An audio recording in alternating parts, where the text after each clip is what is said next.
With the NBA draft officially over and the Pistons selecting Asar Thompson at the 5th overall pick, free agency is right around the corner now, and now we have to ask the question, how much is too much for the Pistons' main target in free agency? We're going to talk about that in today's episode of the Locked On Pistons podcast.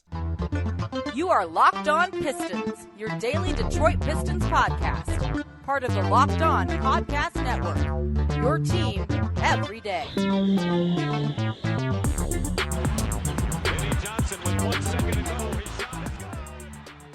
What's the deal? Welcome back to another episode of the Locked On Pistons podcast. Per usual, I'm your host, Ku Cahill. You can find me over on Twitter at Ku Cahill. I want to thank you guys for making Locked On Pistons your first listen of every single day. We're free and available on all your podcast platforms. And if you haven't already, head to the YouTube channel at Locked On Pistons, hit that subscribe button, or leave us a 5-star review on whatever podcast platform you're listening to this on. That's another great way to support the podcast. Later on in the podcast, we'll talk about a new foe appearing for all of my Smash Bros. Fans out there. You guys will get that reference. But a new foe appearing in free agency for the Pistons potentially to go after. We heard his name today as of the 26th of June. We heard a new name. We'll talk about who that is and whether he actually is a good fit with this team if they want to go after him. And then even later on in the podcast, we'll talk about making sense of the Pistons backcourt after the Pistons traded up for Marcus Sasser at the end of the first round. Stay tuned for all of that.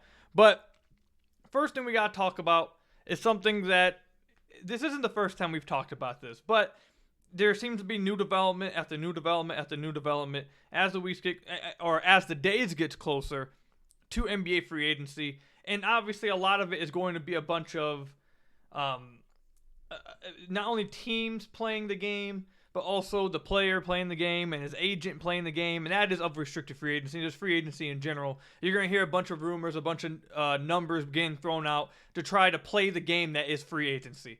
And obviously the player we're talking about here is Cam Johnson, who has, by all accounts, been the Pistons' number one target in free agency for what feels like weeks now. For weeks, and honestly, even going back months, that this was the guy the Pistons wanted to go after. This was going to be the guy at the top of their list. I know James Edwards III has brought up Jeremy Grant as a potential top option for the Pistons in the past, but I've always felt like Cam Johnson's at the top, and I think there's some questions to whether Jeremy Grant actually is going to leave the Trailblazers. If they trade Dame, then maybe I can see that happening more, but I still think Cam Johnson is the number one target for the Detroit Pistons. And the new news with Cam Johnson today is reported by Brian Windhorst. He tweeted, or not tweeted, but he said this on his podcast today. Quote, I think he'll probably get, and when he says he, he's talking about Cam Johnson, I think he'll probably get around $90 million. If a team comes hunting, he could approach $100 million. Maybe not all guaranteed. I think the Nets will match up to that level. So, we've asked this question before on the podcast. How much is too much for Cam Johnson? And something I've said to you guys over and over is that I'd like to go up to $25 million. $25 million is the most I'd be most comfortable with getting to for him. But as you get closer to $30 million, like you go 26, 27, 28, whatever. As you get closer to $30 million, each step I start to get less and less comfortable with offering him. So if the rumors are true, if Brian Windhorst is telling the truth, and the Nets would be willing to match up to $100 million for Cam Johnson, how much higher would you go to get Cam Johnson on this team? Well, here are some questions that you have to keep in mind before you give the answer. First question is the new CBA. We've talked about it before. Later on into the free agency, I'm going to try to get Keith Smith back on the podcast. He's been on the podcast the last 2 seasons to discuss the Pistons salary cap. We don't need him to discuss that much this offseason. I think we all have a very good grasp of what's going on with the Pistons salary cap this offseason. But I do want to have him back on and talk about the new CBA. But with the CBA, like I've said to you guys before, and like the most, common, easy way to understand it, I guess, is that it's going to be harder to keep like super teams together. It's going to be harder to pay 3 guys a big contract, and it's going to make you much more aware and what's the word I'm looking for? Not much more aware and careful, I guess. Careful about who you're spending your 2 huge contracts on. It just gets harder and harder with the restrictions on the luxury tax the salary cap, and the penalties you get for going above it. So you're going to see more teams become more careful about who they're paying the Supermax contracts to, who they're going to be paying to make their second big guy, and whether you're going to see guys that would have been paid in the last few years a lot of money as a third option if they still get that money. So keep that in mind with the new CBA that's coming around. And then the second thing that you got to keep in mind is that Cade Cunningham is getting his extension, or we assume will be getting an extension in the next few years. I think 2 years from now is when it would kick in if the Pistons were to sign him to an extension. And then with Jaden Ivey, it's in 3 years. Jalen Duren, it's in 3 years. So you're about 2 to 3 years away before, well, I believe your salary caps should, at that point, start to get a little bit hard to work around. Once Cade, if you sign Cade to an extension, Ivy to an extension, Duren to an extension, those guys like plan out how you think that they're going to plan out, especially Cade. Once you sign them to their extensions, that's where things start to get more tricky. During this time, though, while they're still on their rookie contracts, you see the Pistons salary books, like their cap space and their overall salary cap, it's pretty free. They can work around it a ton. They're not, held down by a lot of stuff. They can play with their salary cap a lot during this time. So if the Pistons were to offer Cam Johnson a 3-year contract that's pretty hefty, I mean, that if you want to try like match the contracts to get off at the same time that Cade and Ivy's contracts or their extensions are coming on at the same time, I can understand that. Maybe if you want to go 4 years with Cam Johnson where his contract would only be on the books like 1 year or maybe 2 years on the books once the extensions kick in, to where you don't have a long-term salary stuck on the books once the extensions kick in. I understand that. So those are a bunch of things you need to take into account when you're also asking how much is too much for Cam Johnson. So that brings me to my actual answer of how much is too much for Cam. I would go above $100 million to try to get him from the Brooklyn Nets. My offer, I think the highest I'd go, and I would just force the Nets to have to try and match this. If they did, whatever, I move on to the next target. Also, I want to say this again. In a previous episode, I believe 3 episodes ago, I misspoke. I wasn't up, or I was up there, but I just forgot about the new rules. You can no longer wait 2 to 3 days with a restricted free agent. It's 24 hours now. So the little holding and trying to screw a team over can't happen as much now. So the Pistons would only be waiting 24 hours. So, anyways, the most I'd offer Cam Johnson, 4 years, $110 million. That's $27.5 million per year. And if the Pistons want to try to really make it hard on the Nets, they could front load the hell out of the contract. Make the first 2 years, he gets the majority of the money. Maybe gets like $33 million the first year, $32 million the second year, and then it de-escalates down. Either way, he's getting $110, but you just front load it to high hell to make it harder on the Nets to do it. They could make it that way. And then obviously with the de-escalating, it would be a much more tradable contract. It'd be a much favorable contract. And then if he is on the books when Cade's extension kicks in, Ivy's extension kicks in, whatever, I think it would only be Cade's in that scenario. It's a 4-year contract. I think it would be Cade's who's still in the books. Or not still in the books, but his extension would kick in at that point. You have a contract that's de-escalating, and it's not expensive as it was before. So that could work out for the Pistons if they could work it out that way. But $110 million is the most I would go for Cam Johnson over 4 years. If you need to go above that, I just wouldn't do it. I see if he accepts that offer sheet. If he does, you see what happens. If you want to try to come to a sign-in trade, I could see that happening. If they want to try to offer Bojan and Burks for Cam Johnson, I could see that. If they want to try to offer Bojan and Bagley for Cam Johnson, I could potentially see that happening. Maybe Burks and Bagley for Cam Johnson, I could potentially see that happening. So that's the most I would offer for Cam Johnson. Past that, I'm not as comfortable with him. But I do think that for this team, he is worth that money. He's a very versatile shooter. That causes a lot of gravity. He's a 40% three-point shooter on high volume throughout his career. So, look, I think he would do great things for the team. He's also a really good defender, switchable defender. He's young. The missed games is a bit of concern. Over the last 3 years, he's played 60, 66, and 42 games. So he does have some injury risk with him.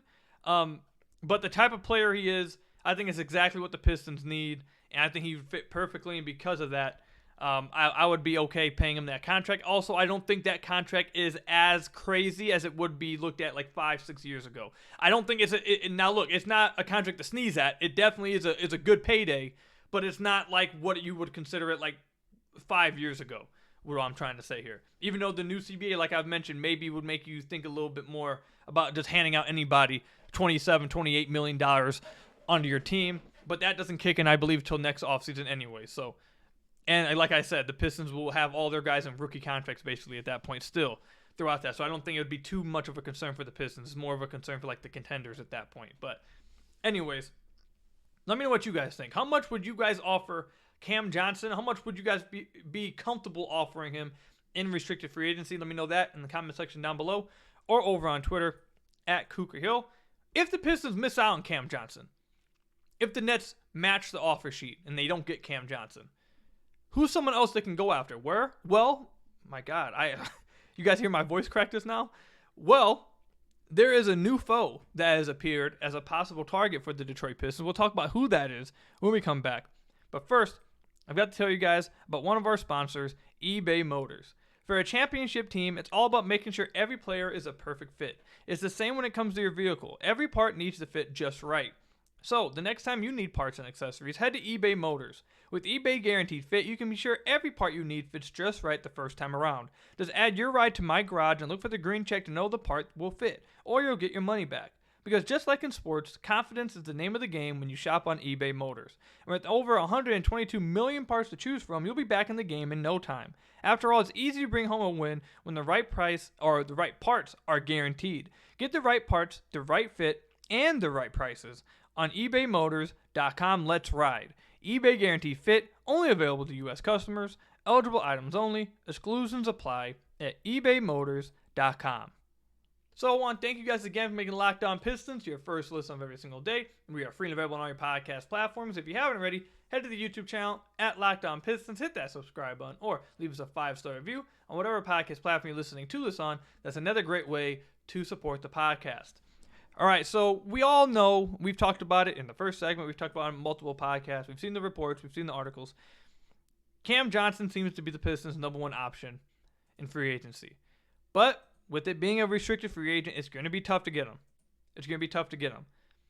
It's hard to get restricted free agents nowadays. It's just tough.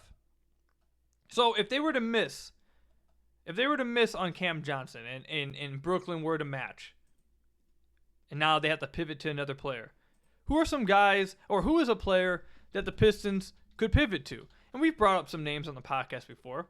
I've brought up Kelly Oubre as a guy. After drafting Asar Thompson and not knowing exactly what the Pistons' idea is with their rotation, not just with the backcourt, but also with the front court, it gets kind of dicey with what exactly they're looking for or what they're trying to add. It is rather, you kind of got to assume some things at this point until we actually see them do it, because it is pretty clunky and tight right now in the roster. But Kelly Oubre is a guy that I've mentioned that I'd like the team to go after if they want to pivot to somebody else that would be cheaper. I could see, like, if Kelly Oubre wants a big payday, maybe you give him a heavy contract for 2 years with a team option in the back. Like, you give him a really good payday for 1 year, a team option if he plays really well and you opt into it. Now he's expiring. If not, you decline it, and now he goes back into free agency again. So I could see something like that working out for both sides. And it's not just Kelly Oubre, but like a guy like Kelly Oubre who isn't the player that you like a Cam Johnson, but is a fine player in free agency, maybe looking for a really good payday. The Pistons have a ton of cap space to use. Maybe they can use all their cap space at the time on a player like that doesn't restrict long-term flexibility because you can just opt out of their contract the following year. I could see that being a way the Pistons decide to use their cap space, because you want to use your cap. They can't just go without using their cap. So I could see that being probably a smart way to use their cap if they want to get a useful player, pay him a lot, and then get off of it the next year. I could see that being something. And again, not just for Kelly Oubre, like a guy of his caliber in free agency. Maybe they could do something like that with a Kyle Kuzma, even though Kyle Kuzma's better than Kelly Oubre, but you get my idea. But those are not the players. Those players are not the ones we've heard. Apparently, the Pistons have a relative type of interest in. The player we've just heard from James Edwards III with a new article on The Athletic, and I can say, for what it's worth, that I had also heard over this past few days that this was a guy the Pistons would be interested in. Harrison Barnes, player for the Sacramento Kings, obviously played a long time in Golden State, played for Dallas after them, and then went to play for Sacramento over the last 4 years. He is now 31 years of age, heading into I believe, what is this, his 10th season in the NBA? I believe this would be, no, his 11th season in the NBA, I believe it would be upcoming. He's a guy that the Pistons have somewhat of interest in. Would he fit with this team? So, yes, I do think Harrison Barnes would fit with this team. Again, I'm going to bring it up. There is some things we need to figure out about, like, the Pistons need to figure out. We don't need to figure it out. The Pistons need to figure it out. What they're doing with their rotation, who's in, who's out, what spots are they trying to clear. It's possible, I've heard, and we've seen reports that the Pistons will be trying to package some guys with potentially a Marvin Bagley, potentially a James Wiseman, a combination of a Burks and Bagley, a combination of a Bojan and Bagley, like that kind of thing, to create a roster spot, to create some minutes in the front court. Because, again, it is getting pretty crowded on the roster, and they do have cap space to make some plays here. So we don't know how they're going to figure that out, but nonetheless, Harrison Barnes would fit what this team pretty much needs, a wing who can catch and shoot, long, not as athletic anymore, but he's long, strong guy. So he fits that. This past season for the Sacramento Kings, obviously they made the playoffs. This past season, by far, he was basically just a spot-up guy for this team. His most used play type for the Kings was spot-up. He had 376 possessions as a spot-up shooter. The next closest was transition opportunities at 248 possessions. So over 130, or just at 130 possessions difference between spot-up and transition. His next closest half-court usage was handoffs at 102 possessions. So that's almost 300 possessions more spot-up until you get to the next half-court type of usage. So all the other things, extremely small sample. He wasn't really used as anything else but a spot-up guy in Sacramento. And for what it was worth, he was pretty good at spot-up. He was in the 76th percentile. Synergy calls that very good. So I'm sure he has some other stuff he could do. With that Sacramento team, he wasn't really asked to do all the other stuff they maybe could be able to do with Sabonis there and with De'Aaron Fox there. But you could say the same thing if he came to the Pistons. You wouldn't be asked to do much else. As a catch and shooter, he was in the 54th percentile, 76th percentile as guarded. He's one of those rare guys that you see that shoot better when he's actually contested than when he's wide open. On wide open threes, he's at 35.6%. When he's guarded, he's at 36.6%. So he shoots slightly better when he's guarded, but still a good percentage nonetheless, either way. Point being, he would fit what the Pistons need. They need some shooting on the wings. He's a veteran. They would be trading, like, if they wanted to trade Bojan and Bagley, like I said, in a package like that to free up some minutes, you're keeping a veteran presence with Harrison Barnes. You're not giving up veteran leadership in the locker room. You're getting another guy who's not as much as a slouch as Bojan defensively. Now, he's not as good of a shooter as Bojan on offense. Bojan's a great shooter. But Bojan's so bad defensively at this point that maybe Harrison Barnes can make up some of that difference. But this is my one concern with, like, a Harrison Barnes. It's not a concern so much. It's just why I have him lower on my list. He's 31 years old. And I don't question his availability. He plays a ton of games. He played 82 games this past season, 77 games the year before, 58 before that, and then went right back 72, 77, 79, 79. Like, he plays a ton of games. Doesn't miss a lot of games at all. So he's going to be available. But at this age, there's been some slippage defensively. And as he gets older, the slippage defensively is going to continue to stack up.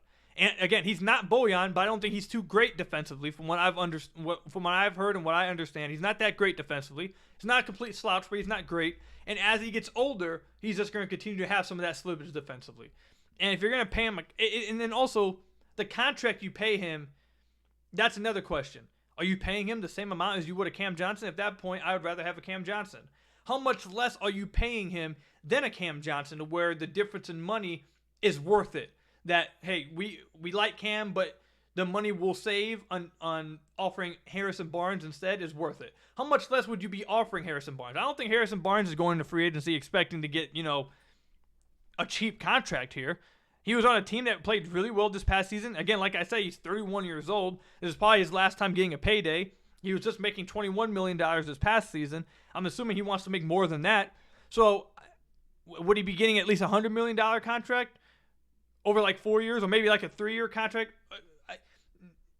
maybe not, let me not say $100 million. I was saying 100 because I was trying to divide it into 4. So basically what I was saying is 25 per season. Would you want that annual kind of contract? Like, what's the difference between contracts here? Because I'd rather have Cam.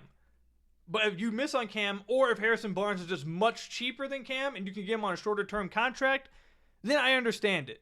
I understand it a lot more. And again, I also understand because Harrison Barnes plays well. He's not a bad player. He's a fine player. I just have questions and especially if you're like keeping Bojan too. If you're running Harrison Barnes and Bojan together, which I don't think you would do if you sign a guy like him in free agency, you're probably moving on from Bojan. But if you're keeping both those guys and you're running them on the wings, I don't want to see that on the wings. I think their defense would be really bad on the wings again. I just don't want to deal with that. I can't do it again. I can't do it. And Weaver sounds like he doesn't want to do it either. So I'd have to assume you'd be moving on for Bojan and maybe getting another guy at the 4 that can play defense, or maybe you're starting Ausar Thompson and getting the defense from him. So again, a lot of it comes down to what are they deciding to do with the roster, because it is clunky right now. But Cam Johnson would be at the top of my list. Next option would be to slightly overpay one of the mid-tier guys on like a 2-year contract with the team option. And then third option, I would have a guy like a Harrison Barnes there. And maybe even above, probably in the same tier as getting Harrison Barnes, would be just trading for a heavy contract. Before we mentioned Tobias Harris, but it sounds like Daryl Morey's on utter crack right now with what he thinks his value is. Asking for Evan Mobley, Jared Allen, and a pick. Daryl Morey needs to be drug tested. I don't know what's going on over there in Philadelphia, what they got in their water. So I guess Tobias Harris isn't exactly an option for the Pistons no more. But another guy like that, a heavier contract you can trade for, that has like a 2 years left on his deal, maybe 2 years left, to where you're not stuck financially for a long time. But Harrison Barnes is like in that same tier. I wouldn't be mad if they signed Harrison Barnes either. I see the fit. I just have some concerns about the wing defense then. If they do sign him, I hope they get like a guy at 4 that can play some defense. Or maybe they're trying to start Stu at 4. Maybe they actually do want to do that. So, I don't know. We got to wait to see what they do, because I got to try and make sense of the roster. But just let me know. What do you guys think about Harrison Barnes joining the Pistons? Let me know in the comment section down below or over on Twitter at Kukuhil. Coming up, I want to toss out the options of how the Pistons will make their backcourt make sense, because there's been a lot of conversation about what's going to happen in the backcourt now after drafting Marcus Sasser. We'll talk about that when we come back. But first, you guys got to hear from some of our lovely sponsors. So I want to thank you guys again for making Locked On Pistons your first listen of every single day. We're free and available on all your podcast platforms. If you haven't already, head to the YouTube channel at Locked On Pistons, hit that subscribe button, or leave us a 5-star review on whatever podcast platform you're listening to this on. That's another great way to support the podcast. All right, so in this segment, I'm not going to be talking about what I would do or what I want to do. I'm just laying out all the options that the Pistons have of making sense with their backcourt. And the reason why this is a question, because obviously you got Kate Cunningham and Jane Ivey starting at the 1 and 2. Before drafting Marcus Sasser, you had Killian Hayes and Alec Burks as the backup 1s and 2. But now, after drafting Marcus Sasser, with what his skill set is, with him being an older prospect, he's older than Killian Hayes. He's not a guy that's going to need a ton of development. He's supposed to be ready to play immediately. And what he is good at, point of attack defensively and off-ball shooting, it's something that the Pistons need. So it sounds like I could actually, you know what? Let me not spoil one of the options here. But it seems like that he's going to be ready to play, and they want him to play immediately. So that puts a bit of a logjam there. You got 5 guys, 4 positions to soak up minutes, unless they want to play one of them at the 3. But then that talks about taking minutes from Livers, potentially Ausar Thompson. So let's just assume for this talk that they don't want any of these guys taking minutes at the 3 position. They're not going to try to run 3 guard lineups to get them all minutes. Like, that's not going to happen. What are the options here? Well, here are the options. 1, you trade Killian Hayes. You move on from Killian Hayes. You're done with the Killian Hayes experiment. You move on from him. Again, I'm not saying what I would do, because I don't want to be labeled as biased. I'm just laying out all the options that the Pistons have, because I don't think people really are understanding all the options they have. So the first one is you could just trade Killian Hayes, and you can run Marcus Sasser and Alec Burks as the backups 1s and 2s. Now, from what I've heard, is Marcus Sasser is not so much of a traditional point guard. He's not so much of a point guard. He is an off-ball guard on offense and a point of attack guy who guards the 1s on defense. From what I understand, doesn't mean he can't do it, but from what I've been told from some draft guys is that he's an off-ball player on offense. Doesn't mean he can't do stuff with the ball in his hands. It's just he's not a point guard. Could be wrong, but that's just what I've heard. So that's the first option they could do. Maybe the Pistons believe in him as the backup point guard, not as an off-ball guy. They'd move on from Killian Hayes. They're done with the experiment. They trade him. Second option, you trade Alec Burks. Alec Burks gets traded. You run Killian Hayes and Marcus Sasser as the backup 1 and 2. Their defense would be really freaking good. You got Killian Hayes as a team defender, off-ball in the passing lanes. He was one of the best passing lane defenders, off-ball defenders in the league this past season, according to B-Ball Index. Really good defender. And then you let Killian Hayes run the show with a really good spot-up shooter next to him. And you move on from Alec Burks, you get some kind of asset back for him. Maybe you package him with Bojan, well, I guess you could package him with Bojan, but you could package Burks with Bagley or a Wiseman to try to shed some contracts and get something back for somebody, or back for him. So that's the second option. Third option is you go into the season with all three and Killian Hayes out the rotation. You go with Burks and Sasser as your main guys. And Killian Hayes, you just keep him out the rotation. Fourth option is you have them battle it out in preseason. See if Killian Hayes has improved. See if Killian Hayes can build on some of the improvements he had last season. If he does and forces the team's hand that, hey, he's actually improved, we got to play him, then maybe you move on from Burks at that point. Make them battle out. That's the fourth option. Fifth option, and this is the option I think as of right now is most likely going to happen. Again, not what I think should happen, what I would do, but I think as of right now, I could be wrong, but as of right now, I think this might be the most likely option that happens. I think they go into the season with Killian Hayes, or most likely one is they go into the season with Killian Hayes, Alec Burks, and Marcus Sasser. Marcus Sasser doesn't play to start the season. You run with Killian Hayes and Alec Burks to see two things. One, is Killian Hayes built on this last season? Is he playing well? If he isn't playing well, he didn't build upon it, then you just sub in Marcus Sasser and Killian Hayes is out the rotation. It's over for him. It's done. It is what it is. So the next option is Killian Hayes is playing well. He does build on his last season. He does continue to improve at 21 years old. And the Pistons are like, you know what? Troy Weaver is his first draft pick. They're like, okay, he's building upon it. He's getting better like we saw this past season. We want to keep him. We want to move on with him. We want to talk like the extension we heard in one of the articles this past few weeks where it's like a 3-year, $16 million extension. Try again for super cheap as you see him improve.